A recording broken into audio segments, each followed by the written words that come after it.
Hello friends, मैं study 91 channel से नितिन गुप्ता आप सबका बहुत बहुत स्वागत करता हूं। दोस्तों, आज की जो हमारी टॉपिक है ये हम पढ़ने जा रहे हैं भारत के महान न्यायवादी के बारे में। इसके पहले हमने बहुत सारी चीज़ें अपलोड की, जैसे कि भारत के राष्ट्रपति, भारत के उपराष्ट्रपति, उसके बाद केंद्रीय मंत्रिमंडल के बारे में। तो ऐसे करके चीज़ों को हम आगे बढ़ा रहे हैं और अगला चैप्टर जो हमारा आता है वो आता है भारत के महान न्यायवादी। चैप्टर क्या है दोस्तों, ये टॉपिक है, ठीक है।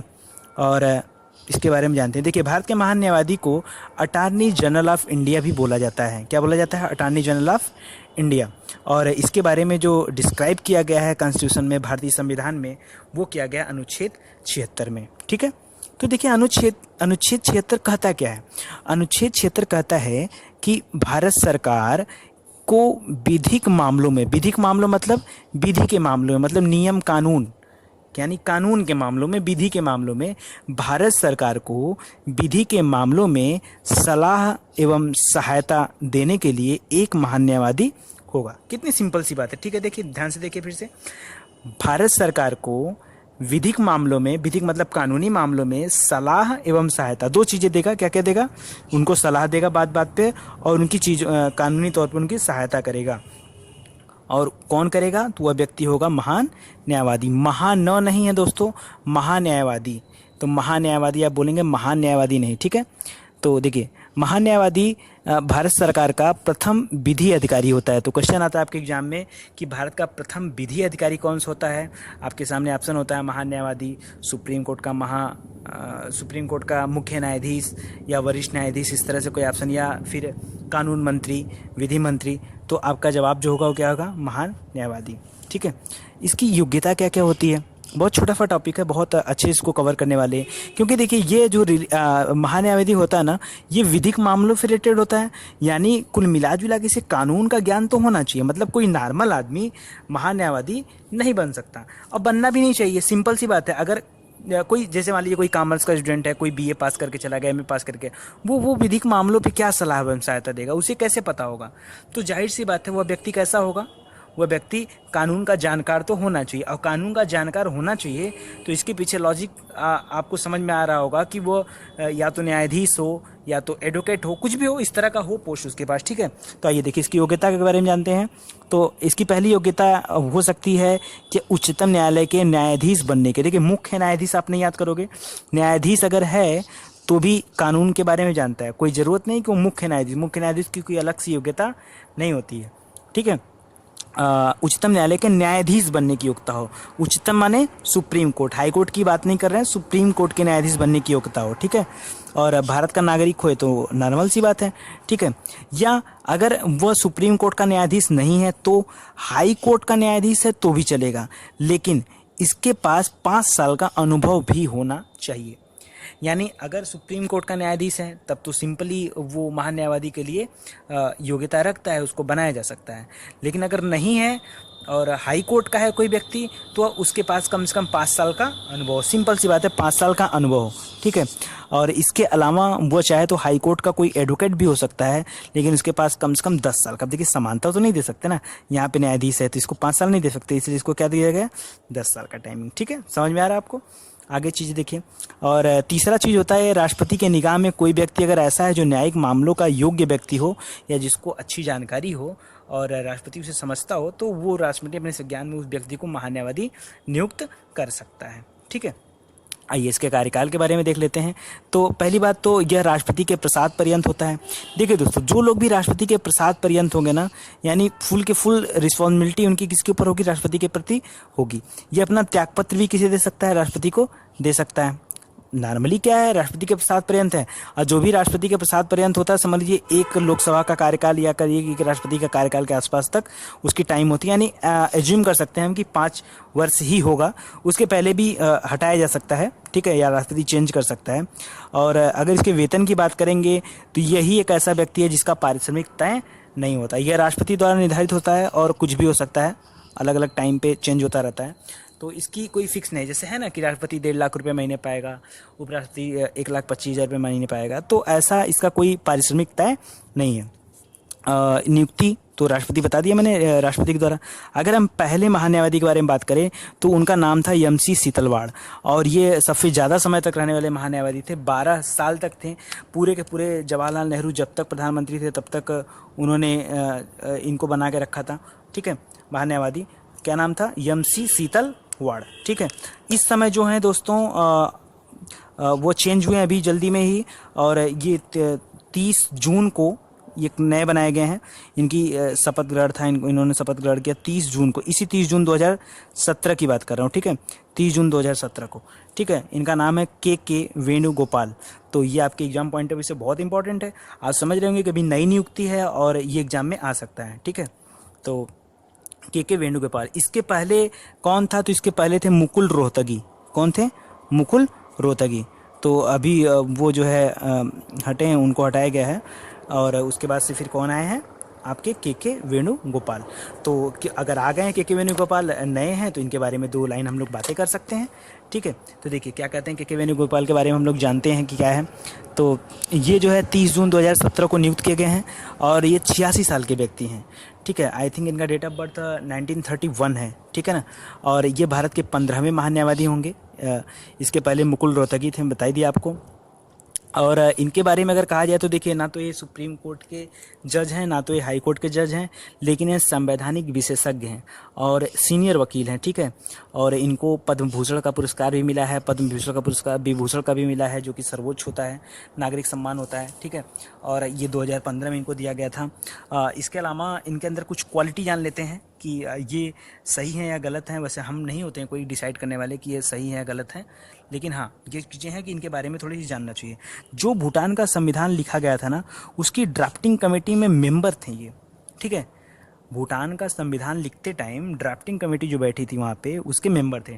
जैसे हमारे यहाँ ड्राफ्टिंग कमेटी का हेड कौन था? तो भीमराव अम्बेडकर जी और उनके साथ अन्य लोग, ठीक है ना, 7 टोटल। उसी टाइप से यहाँ भूटान को जो संविधान लिख रहा था, तो वहाँ के ड्राफ्टिंग कमेटी का संवैधानिक विशेषज्ञ कौन था? आपके के वेणुगोपाल।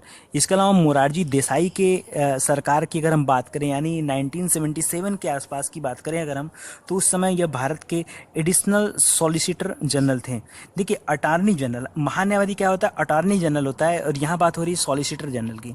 अटॉर्नी जनरल के नीचे होता है सॉलिसिटर जनरल, उसके कार्य में मदद के लिए सॉलिसिटर जनरल, ठीक है। इसके बाद में हम लोग इसके बारे में और पढ़ेंगे अलग से, ठीक है।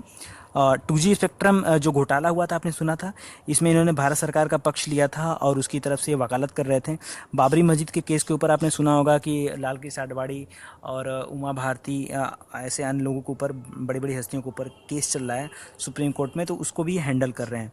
तो कुल मिला जुला के आपको लग रहा होगा कि नहीं, ये ठीक है, संवैधानिक विशेषज्ञ हैं और सीनियर वकील हैं, अच्छी खासी वकालत इनके पास है, ठीक है, और एक्सपीरियंस भी है, और इनको बनाया गया के वेणुगोपाल को। तो आप भूलेंगे नहीं इस चीज़ को, ठीक है। आगे दोस्तों, इनकी महान्यायवादी की कार्य एवं शक्तियाँ क्या होती है, इसकी पावर क्या होती है, तो ये देख लेते हैं। पहली बात तो ये संसद की कार्यवाही में भाग लेता है, ठीक है। संसद में नॉर्मली तो वही व्यक्ति जा सकता है जो वहाँ का मेंबर हो, चाहे लोकसभा का सदस्य हो या राज्यसभा का सदस्य हो। बाहरी व्यक्ति कार्यवाही में भाग नहीं ले सकता ना। या तो फिर जैसे कि प्रधानमंत्री हो, राष्ट्रपति हो, उपराष्ट्रपति हो, या कोई अन्य मंत्री हो, तो बात समझ में आती है, ठीक है। लेकिन यहाँ क्या है, ये कोई मंत्री ना होते हुए भी संसद की कार्यवाही में भाग लेता है। भाग ही नहीं लेता, वहाँ पे बहस में हिस्सा भी लेता है, अपने विचार को रखता है, लेकिन वहाँ मतदान का अधिकार नहीं होता। सिंपल सी बात है, मतदान का अधिकार यार अलग बात है। मतदान का अधिकार उसी व्यक्ति को होगा जो वहाँ का मेंबर होगा, ठीक है। बोलने का अधिकार है आपको संसद में, आप कार्यवाही में हिस्सा रख सकते हैं, अपनी बातें रख सकते हैं, ठीक है ना, दूसरों की बातें सुन सकते हैं, जो भी हो सब कुछ आप कर सकते हो, लेकिन मतदान का अधिकार इनको नहीं होता है। इसके अलावा यह भारत के राज्य क्षेत्र के भीतर किसी भी न्यायालय में, चाहे वो हाई कोर्ट हो, चाहे वो नॉर्मल कोर्ट हो, कोई भी किसी भी न्यायालय में सुनवाई में हिस्सा लेने का अधिकार भी इसका होगा, क्योंकि भाई बड़ा पोस्ट है और विधिक मामलों में सहायता देता है, तो इतना तो अधिकार बनता है उसका। भारत सरकार की ओर से ये हमेशा जितने भी केसेस होंगे उनको हैंडल करेगा, और महान्यायवादी का कर्तव्य होता है कि भारत सरकार के विरुद्ध जितने भी केस दायर किए जाते हैं, चाहे हाई कोर्ट में चाहे सुप्रीम कोर्ट में, यह भारत सरकार के पक्ष से भारत सरकार के वकील के रूप में काम करता है। तो अब अगर मैं आपसे कहूँ कि क्या है भारत सरकार के विरुद्ध भी काम कर सकता है क्या? कतई नहीं। ये भारत सरकार का वकील है, विरुद्ध क्यों काम करेगा? विरुद्ध तो कर ही नहीं सकता है, ठीक है। तो ये हम ध्यान देंगे, ठीक है।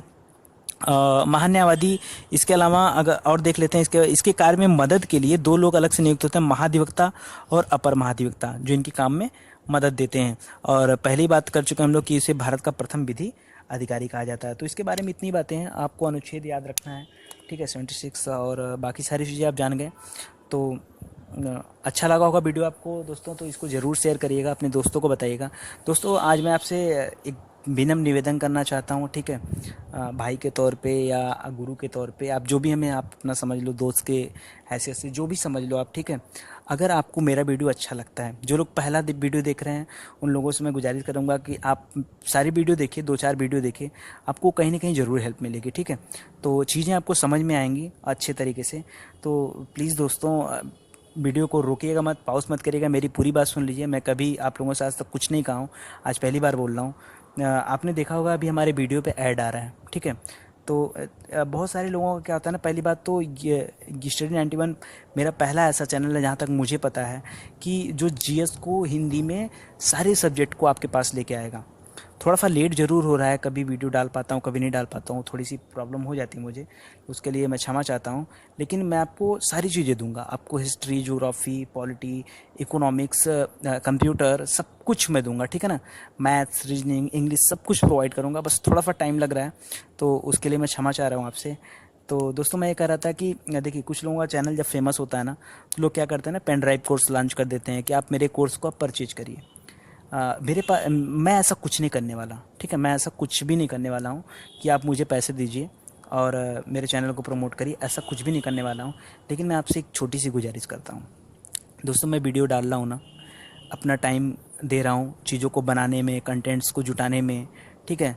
मैं वैसे भी सिविल का प्रिपरेशन कर रहा हूँ, ठीक है, मैं भी और जॉब ओरिएंटेड नहीं हूँ, अभी सिविल का ही प्रिपरेशन कर रहा हूँ।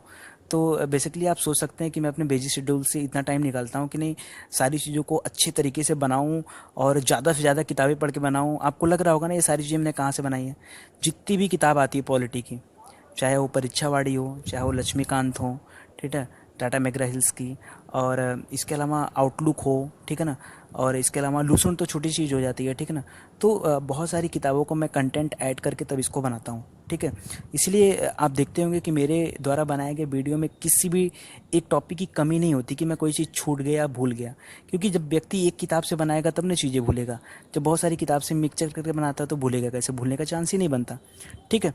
तो इसलिए दोस्तों मैं चाहूँगा कि ये जो ऐड आता है ना, तो प्लीज़ आप ऐड पे क्लिक कर दिया करो। देखो, आपके एक क्लिक करने से कुछ हो नहीं जाएगा ना, कितना टाइम आपका चला जाएगा, आप क्लिक करेंगे फिर बैक हो जाएंगे, कितना टाइम चला जाएगा, 1 मिनट जाएगा ना, 1 मिनट से 2 मिनट, उससे मुझे कुछ फ़ायदा हो जाएगा, ठीक है। और भरोसा रखें, मैं सारी चीज़ें, सब जितने लोग भी, बहुत सारे लोगों का मैसेज आता है हमारे पास, ठीक है, कि सर ज्योग्राफी का जल्दी अपलोड करिए वीडियो, हिस्ट्री का अपलोड करिए। दोस्तों मैं सारा करूँगा, ठीक है, प्लीज़। लेकिन आप मेरी छोटी सी गुजारिश याद रखिएगा, ठीक है। तो आपसे मैं कोई भी एक्स्ट्रा चार्ज नहीं मांग रहा हूँ। हाँ, अगर आपको अच्छा लगे तो आप ऐड पे क्लिक करो, नहीं अच्छा लगता है कोई बात नहीं दोस्तों, ठीक है। तो परेशान होने वाली कोई बात नहीं, ऐसे मैं आपकी मदद करता रहूँगा और ज़्यादा वीडियो डालूँगा। तो अगर आप मुझे दोस्त, भाई, गुरु कुछ भी समझते हैं तो प्लीज़ ऐड पे क्लिक ज़रूर करिएगा। एक ऐड पे क्लिक करेंगे ना, आपका कोई भी चार्ज नहीं कटता है, आपका कोई भी टाइम नहीं लॉस होता है, केवल आपका ना जो वीडियो प्ले होता है ना वो 10-15 सेकंड 20 सेकंड के लिए रुक जाता है, ठीक है। एक नया पेज खुलता है, फिर आप वहाँ से बैक हो सकते हैं, ठीक है। तो और एक चीज़ और बता दूं आपको दोस्तों कि आज मेरे वीडियो को 1 महीना 10 या 12 दिन समथिंग हुआ है, ठीक है, मुझे वीडियो डालते हुए।